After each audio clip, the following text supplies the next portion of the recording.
Resonantes desde el FICSI, edición número 61, Canal 13, representando las regiones, deseándoles a todos que estén muy bien, y con Felipe Aljure, director creativo, director artístico del FICSI. ¿Qué hace un director creativo?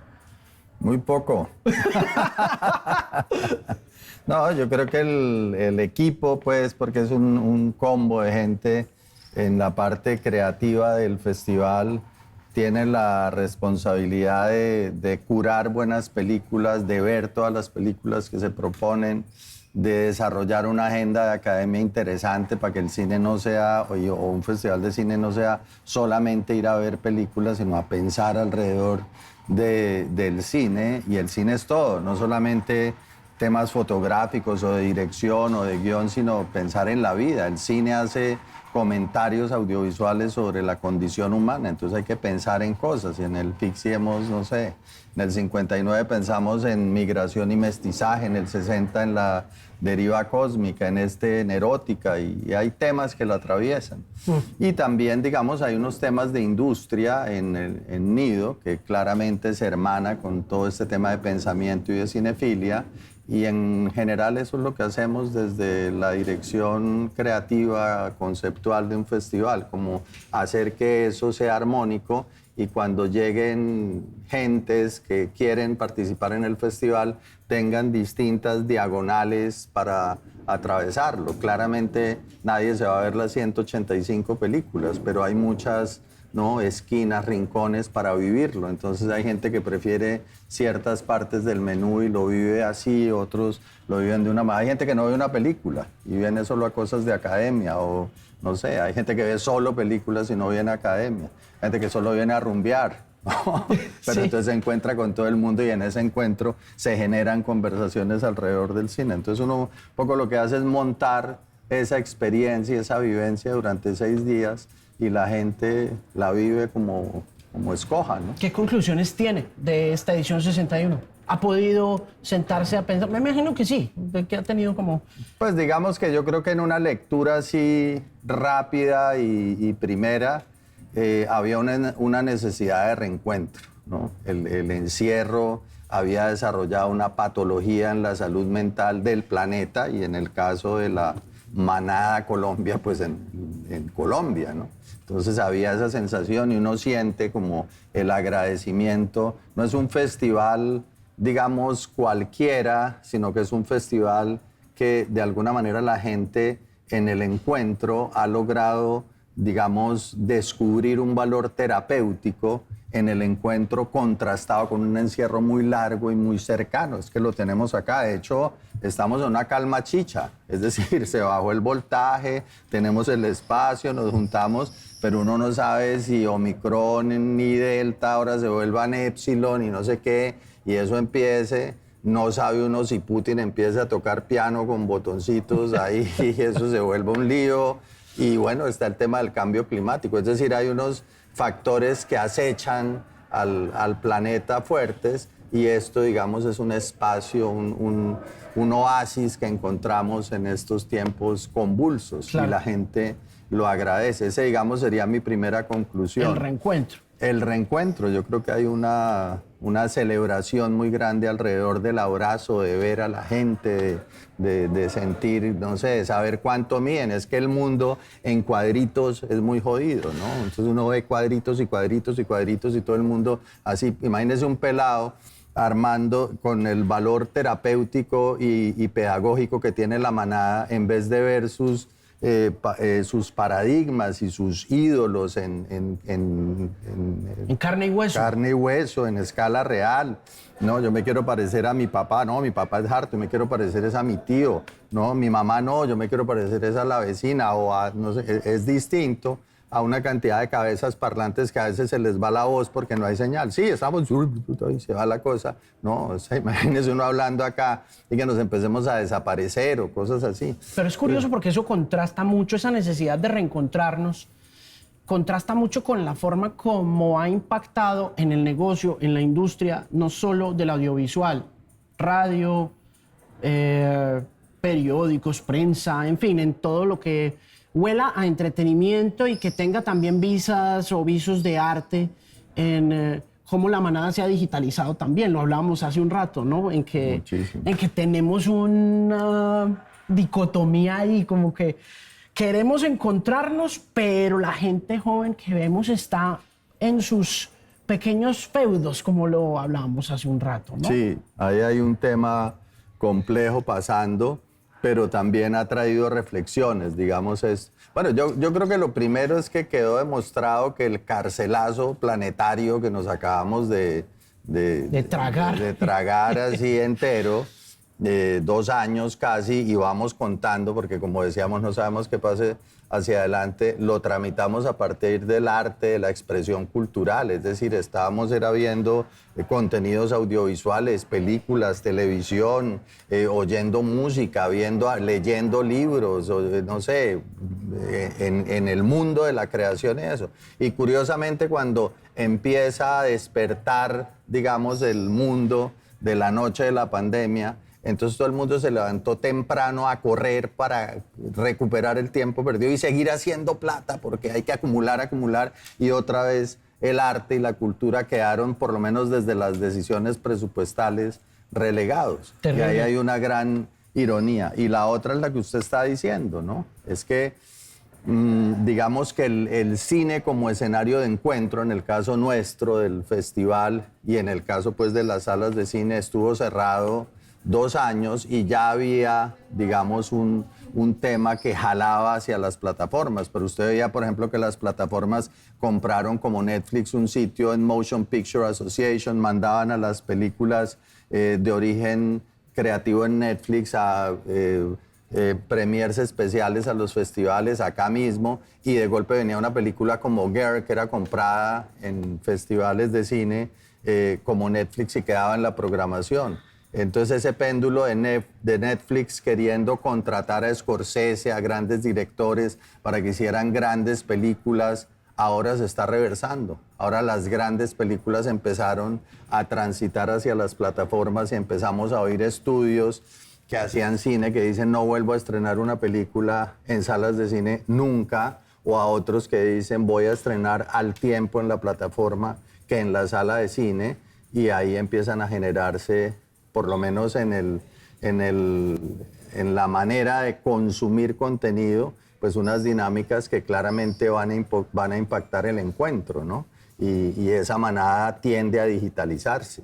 Y el problema de la manada digital es que la manada real tiene valores pedagógicos, forma, históricamente. Es decir, el cachorro ve a los grandes y aprende, ¿no? El que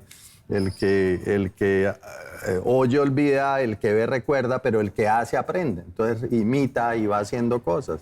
En la manada virtual es gente que puede estar perfectamente encerrada todo el día en su casa y está con la ilusión de estar conectada con el mundo, pero está más solo que un uno. Absolutamente. ¿No? Y una de las cosas que yo veía, por ejemplo, durante esas épocas de pandemia, relacionada como con la explosión de TikTok, que me llamaba mucho la atención, fue que ellos abrieron como esta posibilidad de hacer transmisiones en vivo, así como lo hace Instagram, como lives.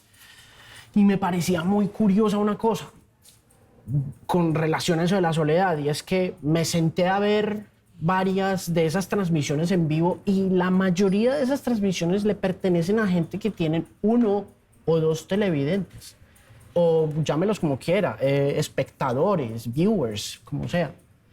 Pero el solo hecho de estar en control de su pantalla y de estar emitiendo ya los mentaliza para estar hablándoles a un público que parece masivo. O sea, yo me metía y había 2 personas y el personaje está diciendo, hola, bienvenidos a mi live, espero que todos estén bien. Y yo decía, sí, pero hay 2 personas, sí. ¿No? Y es como lo que dice usted, esa ilusión de que están acompañados y de que tienen una audiencia cuando en muchas ocasiones no la tienen, ¿no? Tremendo. Nos estamos acercando con eso que dice usted, hermanito, a la pesadilla chomskiana, ¿no? La ilusión de estar informados, la ilusión de estar acompañados y la ilusión de tomar decisiones, y todo se está haciendo evidente. Son ilusiones y en realidad hay unos temas de soledad enormes. Es que estamos entrando, como lo hablábamos hace un rato, al feudalismo virtual.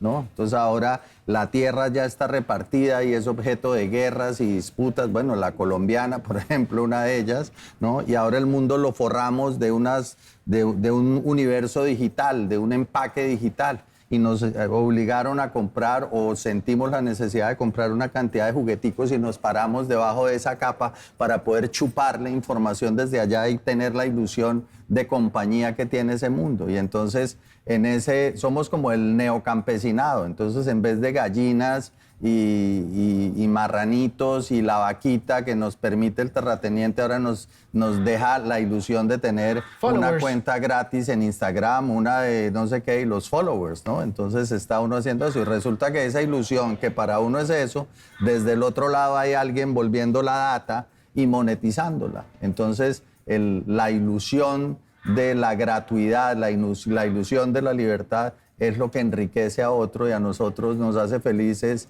viviendo en el engaño. Es como una jaulita de oro, ¿no? Sí. Y eso es tremendo, ese neofeudalismo y ese feudalismo digital y esos feudales, neoseñores, neolandlords, ¿no? Son los que reinan ahora y son 30, ¿no? Dominando al mundo. Sí.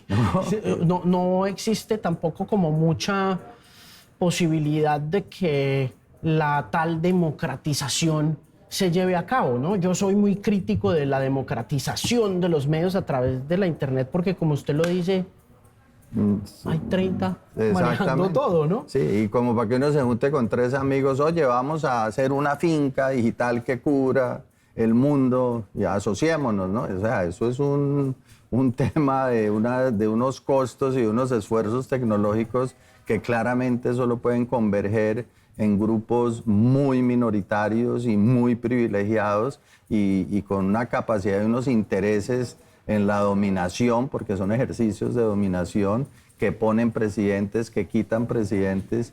Bueno, lo vimos ahora en la peste. Estamos los que nos movemos en el mundo real, en el encuentro, en las idas a las salas de cine, los hoteles, ¿no? Pasando aceite muy mal, ¿no? Y en el mundo digital hay unos flujos que han enriquecido exponencialmente a los dueños de eso, ¿no? Como, y empobrecen al público. Y empobreciendo a otros, ¿no? Porque en realidad uno termina viendo es una cantidad de cosas que pueden ser muy virales o muy populares ante los ojos de esos nuevos públicos, pero si usted las pone frente a una realización audiovisual de responsabilidad creativa, se quedan muy corticos, ¿no? Claro, y cuando se trasladan sobre todo a actividades que sucedían en el mundo tridimensional real, donde los seres humanos respiramos y se vuelven pantallas. Entonces ya la disponibilidad es total, porque si yo tengo una tarjeta de crédito, un sofá, pago una señal de internet y tengo un televisor más grande, o sea, me puedo quedar todo el día y si lo encierran 2 años por una peste, pues ahí hay un acelerador enorme que modifica conductas y que es capaz de acelerar procesos que seguramente habrían tomado mucho más tiempo o habrían tomado otras rutas y de golpe generan por lo menos a hoy una generación de haberse estabilizado o haberse fortalecido y ahora cuando resucita el mundo tangible y el resto es que la vida es análoga.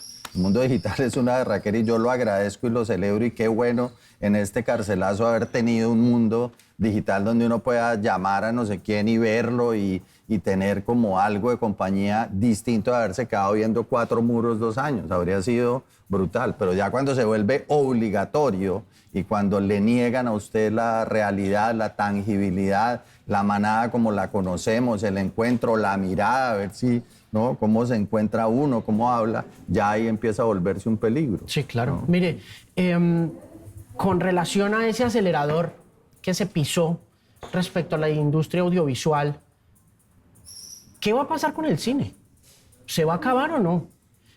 Me refiero al modelo de negocio del cine y también mirándolo más allá de la tarea que hace Fixi culturalmente hablando, de la que hablaremos en un rato más adelante, pero ¿es sostenible? Es difícil.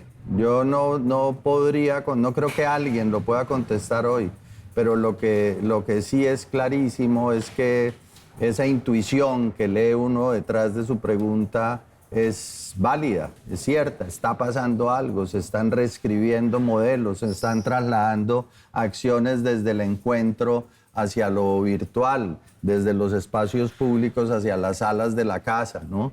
Y eso está sucediendo. De golpe estamos en una versión mutada de cuando el cine llegó y le pegó ese golpe brutal al teatro, a la ópera, a la zarzuela, y todo el mundo dijo, no, eso que había empezado como un espectáculo de feria, es un poco con lo que pasa con redes sociales, no, eso, y la cloaca, la no sé qué, bueno, la cloaca se ha ido moviendo, se ha ido moviendo, se ha ido moviendo, y no creo que desaparezca el cine, digamos, como sitio de encuentro público de anónimos, viendo una pantalla grande y compartiendo en colectivo y celebrando el cine, pero va a haber una gran cantidad de gente que está creciendo en esta pandemia viendo a sus papás, a sus tíos, a sus mayores, pasándola muy bien en plataforma, viendo películas con vecinos, comprando cada vez un televisor más grande, un home theater más grande de calidad, y seguramente en un momento se van a preguntar, ¿y yo para qué voy a ir a un teatro si me puedo quedar en la casa? Entonces yo creo que puede haber comenzado un momento en donde las plataformas están conquistando el espacio que en su momento el cine conquistó en contra del teatro y la ópera y la zarzuela. No las desapareció, pero las disminuye de una manera importante. Yo creo que podemos estar al comienzo de eso. Pero es especulativo, yo creo que eso se está escribiendo, pero están pasando cosas. Es decir, claramente cuando salgamos de estos años de pandemia, por lo menos, de todas las variables que nos pueden golpear, algo, no vamos a encontrarnos el mismo universo, o sea, no es como que llegó la noche y volverá a salir el sol. No, estamos pasando por un túnel y vamos a salir a otro lado, ¿sí? Ojalá se estabilice, ojalá lleguemos a algo donde el cine es inevitable, el cine siempre va a vivir, pero el cine sigue siendo cine si lo ve uno en plataforma o si lo ve en salas de cine con lecturas distintas. Eso es importante en realidad porque la televisión de prestigio que lideraron cosas como Los Sopranos o The Shield o Breaking Bad hicieron televisión en calidad de cine. Y yo no sé si cinematógrafos como usted vieron venir eso cuando empezaron a producirse estas transformaciones que pasaban en la televisión, pero con un espíritu cinematográfico que termina ahora en Game of Thrones, Succession, Euphoria, no sé, como lo que pasa en Netflix. ¿Lo vio venir? Sí, yo creo que lo vimos venir, tal vez los canales no, y se concentraron en hacer novelas y en hacer realities y eso, mientras los canales americanos nos sacaban años luz. Pero yo creo que en los dos formatos de ver el mismo contenido, si uno coge la misma película y la ve en la sala de la casa y la ve en una pantalla grande, en un teatro buenísimo, en un home theater buenísimo, o la ve en una sala de cine, la diferencia de fondo es que la experiencia en la casa es endogámica y la experiencia en el teatro es exogámica, por decirlo de alguna manera, no sé ni siquiera si exista o valga esa palabra. Entonces una cosa es usted con su hermano, no sé, su novia, 2 hijos y un tío viendo eso, entonces circulan reacciones familiares conocidas y de alguna manera hay una transgenización cultural, ¿no? Porque de alguna manera se está uniformando la reacción y no llegan voces nuevas. En cambio, cuando usted lo hace en un ambiente más anónimo, ¿no? Más hacia afuera, más exogámico, como escogí llamarlo, pues, no sé, usted oye comentarios, sale en la fila, oye si se ríen, si lloran, si se aburren, cuántos se salen en la mitad. Entonces usted tiene un mapa distinto y entiende que ese contenido que hay ahí tiene una gran variedad de lecturas y reacciones y, digamos, subjetividades grupales a las que usted no pertenece y de las que se nutre. En la casa no.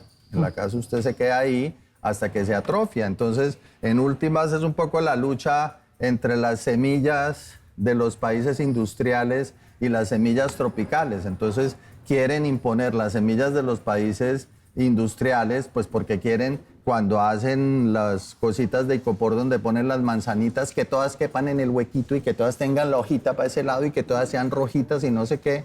En cambio, nosotros en el trópico tiramos la semilla y si baja usted un mango, habrá uno ancho, otro largo, otro no sé qué, y no hay manera de uniformarlos. Y esa variedad es lo que lo enriquece, esa diversidad es lo que lo hace rico. Entonces, esa transgenización que hemos vivido en lo botánico empieza a instalarse en lo humano y es un peligro colosal. Claro, pero la diversificación cultural a través de un festival como el FICSI no corre también el peligro de la tiranía de la decisión de un consumidor a futuro, porque es que pues hay una teoría que habla de la teoría de la tiranía de la elección, ¿no? Que es que el cerebro está condicionado casi que algorítmicamente a escoger entre dos posibilidades, máximo tres, sobre todo en materia de entretenimiento.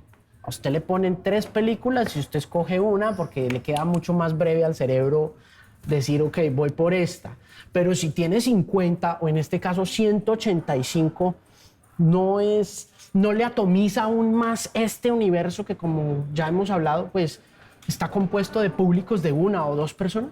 Sí, es una... O sea, visto con un lente tiene ese peligro, visto con otro se puede llamar libertad, ¿no? Okay. Es como tener un espectro, pero claramente, digamos, el hecho de ser ofrecido un menú y poder escoger por distintos ángulos es mucho más libertario, digamos, que ser obligado a ver 2 canales de televisión programados con unos intereses, digamos, económicos. Entonces, digamos que eso puede ser. Pero claramente hay decisiones subjetivas que un festival toma, ¿no? Nosotros, por ejemplo, quitamos la competencia, pero como la competencia existe en el mundo, usted la puede quitar aquí en la fiesta, ¿no? Entonces, como no invitar a la gente a la fiesta y en la mitad de la fiesta decir, bueno, tu película no es la mejor, córrete. La tuya no, la tuya sí, entonces esta que fue la que ganó eso y todos se vuelven ciudadanos de segunda, pero a la entrada era una sola persona escogiendo quién entraba, la tuya no. No, nosotros pusimos ahora un comité de 12.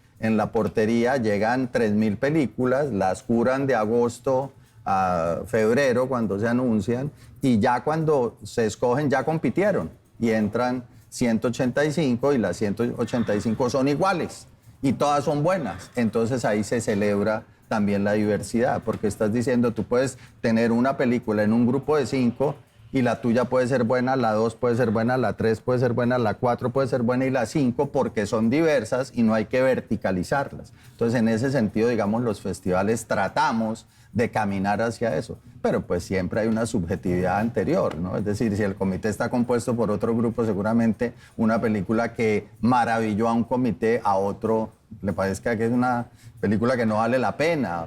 O los filtros, como son 3.000 películas, el comité en pleno no puede ver todas las películas, entonces entran por filtros de curadores, entonces seguramente si entra por una ventana rebota, pero si hubiera entrado por otra pasa, y uno lo siente cuando llega al plenario, que usted llega a una película y no es no todos o sí todos, sino hay unos que sí, otros que no, y se genera una conversación y esa conversación, digamos, tiene unos resultados. Y cuando la película es solista, cuando está sola, la conversación es una y luego viene otra. Cuando es listo, esta quedó en las que son chéveres y no sé qué, ahora armemos las secciones. Entonces ya cuando usted va a armar el coro, ¿no? Entonces ya, esta está muy chévere, pero en este coro no va tan bien como aquella, siendo ambas buenas. Entonces es un proceso complejo, multisubjetivo, por ponerlo de alguna manera, en donde existe esa tiranía inevitable que usted marca, es decir, eso va a estar ahí.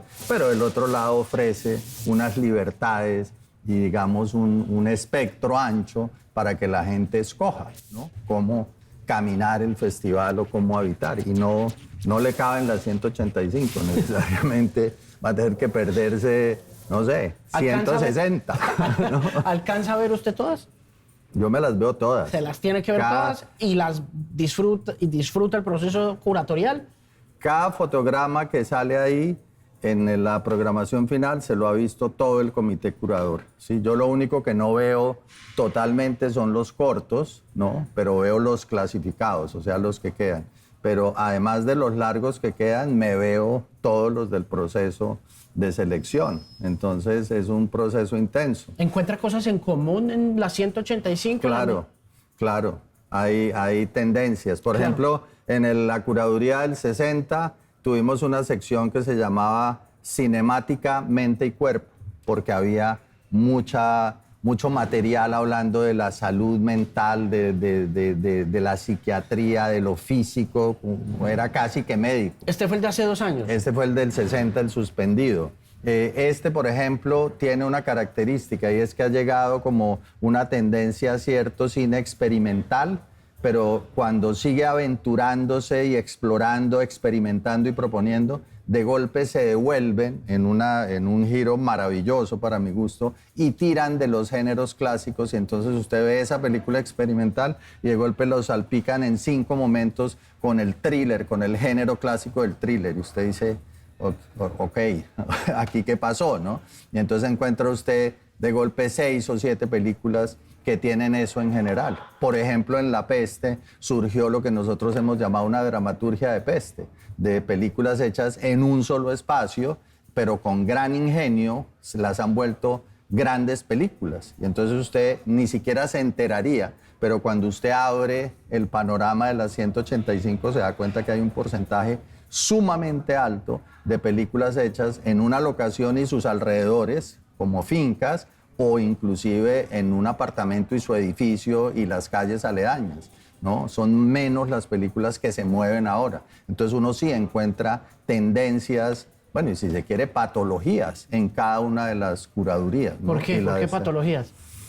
Pues porque yo creo ¿Porque se repiten de manera enfermiza o...? Pues yo creo que como vienen de una imposición del encierro, entonces hay un elemento, digamos, epidémico ahí, ¿no? Entonces no... ¿Se repite? Sí, pero digamos es un sesgo que lo impone una condición exógena, externa, como que alguien vino y le dije, se queda en la casa, y si sale, entonces lo multo y lo meto a la cárcel y no puede no sé qué, y toda la vaina del encierro que nos impusieron. Entonces uno sí siente como gente reaccionando a eso, pero ahí está en modo patológico. En el otro caso es una exploración. En el caso de estas películas experimentales que van andando, que van caminando y de golpe tiran de los géneros, ¿no? Del thriller y de la acción y de golpe usted dice, wow, esto era experimental y de golpe se le asomó por allá un thriller aquí, ¿qué pasó? Esos son más experimentales y más libres, si se quiere. Los otros tienen ese sesgo patológico porque claro, es el encierro, ¿no?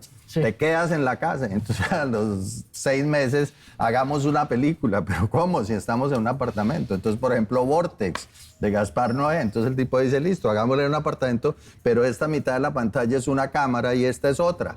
Y todas se mueven en el mismo apartamento, pero esta se va con usted a la cocina y esta con la señora al baño. Entonces uno como, ok, el don de la ubicuidad. Y entonces son maneras, digamos, que muestran la vitalidad creativa del mundo cinematográfico, cómo se encuentra con esa gran limitación y la supera y logra hacer grandes películas. Las Cercanas, por ejemplo.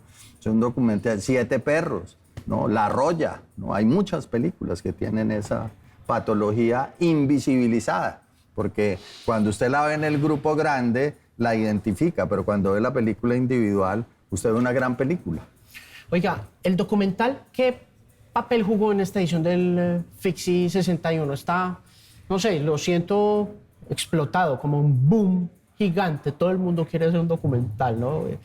Hay grandes documentales. De todas maneras, nosotros acá tenemos siempre una sección que se llama Documentes y en esa sección caben documentales colombianos, documentales de Iberoamérica, documentales del mundo.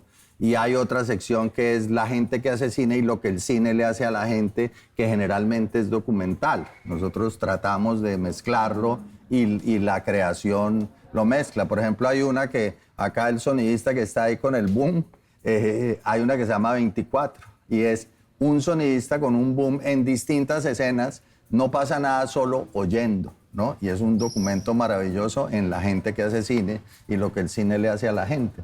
Entonces yo creo que digamos, el cine ha caminado un poco de la representación ficcionada de la realidad, que era como una, no sé, como una mentira contando una verdad, y sigue siendo una mentira en el documental contando una verdad, pero es como acercándose más a lo que creemos que es una verdad registrada o documentada, siempre tamizada y filtrada por una subjetividad o 2 o 5 o 10. pero el cine, digamos, documental tiene una gran presencia en el FICSI, tiene una gran fuerza en el FICSI, y este año el corto, vamos por ejemplo a cerrar por primera vez en la historia de este festival y de muchos, no conozco alguno que lo haya hecho a menos de que sea un festival de cortos, con 6 cortos colombianos. Entonces vamos a hacer como un homenaje por primera vez a lo que llamamos un clan, ¿no? No es celebrar solo el individuo, sino al grupo, el cine como proceso. Entonces hemos invitado a los Triana, que han aceptado. Entonces está Gloria, está Jorge Alí, hablando de documentalistas como Gloria, está Jorge Alí, está Rodrigo, está, es decir, los hijos de ellos, está Verónica, está David, está Elisa. Entonces usted va a ver en vivo una cantidad de caras de distintas edades y generaciones, y es como ver el árbol, no sé, la parte radicular, el árbol genealógico del cine ahí, ¿no? En las raíces de eso. Y cuando se acabe ese homenaje, entonces suben 6 jóvenes que no son trianas, no son emparentados con ellos, y ve usted los cortometrajes de ellos maravillosos y mira hacia el futuro, ¿no? Y dice, bueno, hay un cine que viene y este árbol está retoñando no solo en una familia, lo endógeno y lo exógeno otra vez, sino que está retoñando en la cinematografía como un todo. Entonces ahí hay un tema también importante con eso. Y en cuanto al documental, también es importante decir que nosotros somos un festival en donde el documental que señalemos queda clasificado para participar en los Óscars de la Academia Norteamericana.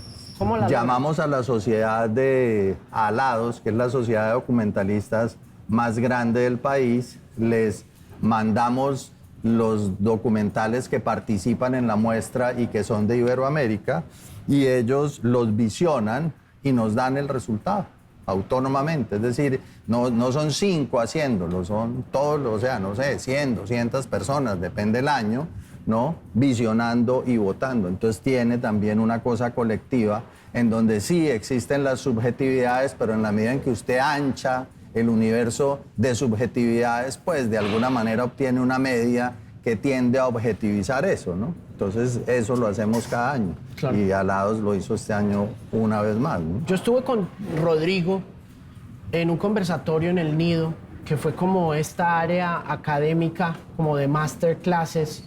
Estuve también con Iván Gaona porque estamos presentando pronto en Canal 13 2 series dirigidas por ellos. Una es Encuentros Cercanos de Gaona y la otra es Reportera Y. ¿Qué papel juega la televisión regional en el festival y cómo convergen esas dos cosas? Ahora que hablamos un poco de la precariedad, un poco de lo que está pasando con las televisiones abiertas y del momento difícil por el que están pasando por haber tomado la decisión de seguir al público todo el tiempo con lo que el público quiere ver, la telenovela, el dramatizado. Y de repente llegan los regionales a construir, no sé, suspenso, ciencia ficción, en un país donde en realidad no hemos visto mucho de eso, pero podría uno enriquecer una narrativa poderosísimamente, ¿no? Por supuesto, y darle la entrada a otras voces, porque es que cuando los que cantan son solistas solamente y hay 5 solistas, eso se aburre. Y cuando el coro canta mucho y está desafinado, se vuelve una gritería. Pero cuando se afina el coro y empiezan a llegar de las regiones voces, ¿no?, que construyen desde narrativas sólidas y robustas, es importante. Y el festival resuena con eso. De hecho, la corporación que organiza el FICSI es la misma corporación de los premios India Catalina. Entonces ahí hay una hermandad interna que hemos mantenido de alguna manera andando junta, aunque en universos y en espacios distintos, pero la televisión regional pues es la que de alguna manera apoya, promueve, propone a sus propios contenidos, y es la organización del festival y la corporación la que los premia con las mismas estatuillas India Catalina. Entonces ahí hay una resonancia. Este año usted hablaba de Nido. Por ejemplo, históricamente nosotros hacíamos academia y Nido en sitios aparte. Ahora los empezamos a mezclar porque ese diálogo es cada vez más cercano, ¿no? Cine en los barrios era como una cosa lejana y distante. La empezamos a curar. Van directores, van directoras, van actrices, van guionistas, van, ¿no?, a los barrios a hacer eso. Entonces ese proceso de eventos encapsulados ha ido perdiendo fronteras y perdiendo fronteras de la misma manera que nos lo están indicando las realidades adversas del cine transitando a plataformas y amenazando con por lo menos disminuir los espacios de encuentro y las salas de cine. Lo que decía usted antes es que si no es sostenible, pues no lo hacen. Entonces, cuando empezó el tema de estrenar en plataforma, entonces, ¿qué pasaba? Que yo tenía una película como Major y llevaba 8 meses, 12 meses con la película y se me estaba envejeciendo ahí, pero si la sacaba y las salas de cine están cerradas, pues iba a recuperar, no sé, $1.000.000 y necesitaba recuperar 50, que era lo que se suponía que pasaba cuando había mundo, porque es que es un cine que cuando se asomó no había mundo, ¿no? Entonces, perdón, salas de cine cerradas y la gente en la casa, entonces, ¿qué hago con esto? Entonces se fueron a las plataformas, una decisión que en ese momento debió pesar, debió costar y eso. Y en vez de hacer los $50 millones en un fin de semana, que era lo que esperaban, de los cuales le tocaba entregarle 30 a los exhibidores, se fueron a la plataforma, hicieron 100, pagaron 15 y se quedaron con 85. En un mundo donde manda la plata, adivine para dónde va la industria, pues para allá. ¿Sí? Entonces eso es una tendencia muy difícil de reversar. Ahora falta ver cuánto de eso ha sido atornillado por la condición epidémica del momento y cuánto se va a quedar ahí. Parecería que eso va a tener tracción, ¿no? Mire, me quedaría hablando con usted 3 horas más, pues porque lo que es cuento para echar, puede uno hacer filosofía con usted, puede hacer uno sociología con usted, antropología y cine y música, pero no nos alcanza el tiempo. Pero antes de irse quiero preguntarle, y esta es seguro una pregunta que de cajón, pero ¿qué recuerda de esas épocas de Rodrigo D? Porque lo vi por ahí en los créditos como asistente de dirección y todo, y esa película nos marcó a todos los pelados de esa época porque pues fue la primera película que nos puso el rock de frente con este cuento social y todo, ¿no? Fue como nuestro Trainspotting. Sí, no, una película poderosísima. Bueno, yo tengo una y es que a mi hija, digamos, la hicimos ahí, ¿no? Una visita de la mamá de mi enana, de mi hija, de una cosa del amor, del momento, y ahí nació mi hija, ¿no? Y de alguna manera era curioso porque después estaba Pascal, que es mi hija, gateando en la casa y allá en el cuarto sonaba ese himno que hicieron de Medellín, nuestro futuro, nuestro no sé qué, y ella jamás había visto televisión ni entendía eso que era y se iba gateando y se quedaba viendo ese comercial en particular y luego se desconectaba, es decir, que ella tiene por allá un paisa y eso, y bueno, y en otras capas mucho más relevantes que lo anecdótico, pues es una película que de alguna manera le puso voz a una realidad, a una juventud metida, digamos, en este universo violento de las calles, de la delincuencia, en donde de golpe uno se impresiona porque el alacrán, ¿no? El rudo, el más punkero, el que se hacía pipí en las botas para que le salieran hongos, porque él era punk y de golpe dice, es que nosotros hasta en la cárcel nos tienen como, ¿no? Unos parias, como unos segregados. En cambio ustedes nos oyen, nos paran bolas y aquí sí somos respetados. Es decir, una cosa como que detrás de esa rudeza, el solo hecho de la oferta que le hace el cine, decir, usted está ahí, lo vamos a filmar, sea, y déjese ver del mundo, cambió vidas. Tristemente, pues todas con finales, la mayoría con finales violentos, pero también vemos a Ramiro Meneses, que siempre fue un músico, que siempre fue un rockero, que siempre fue un artista, que nunca participó, digamos, de los temas delincuenciales, pero los conocía y los veía de cerca, cómo ese espíritu creativo creció a través del encuentro con la película y es un gran artista, un gran actor, un gran director, escribe cosas maravillosas y es un gran músico. Lo acabo de ver en los no sé cuántos años de Rodrigo D en el Restauro en Medellín, en un concierto de punk en el Tobón en Medellín, maravilloso, ¿no? Además lo quiero muchísimo, ¿no? Nos queda por hablar mucha cosa, pero nos tenemos que ir de parte de todos en el equipo de Canal 13 desde aquí, desde el Fix, edición número 61. Mi nombre es Alejandro Marín con Felipe Aljure, director creativo de esta edición y las decisiones anteriores. ¿Va a volver? Vamos a ver, la idea es sí, pero vamos caminando día a día, vamos a terminar este. Felipe, es un gusto conocerlo, muchísimas Igualmente, gracias. Alejandro. Gracias por su Muchas tiempo y a gracias ustedes usted. muchas gracias por estar aquí en Resonantes, el podcast por Canal 13.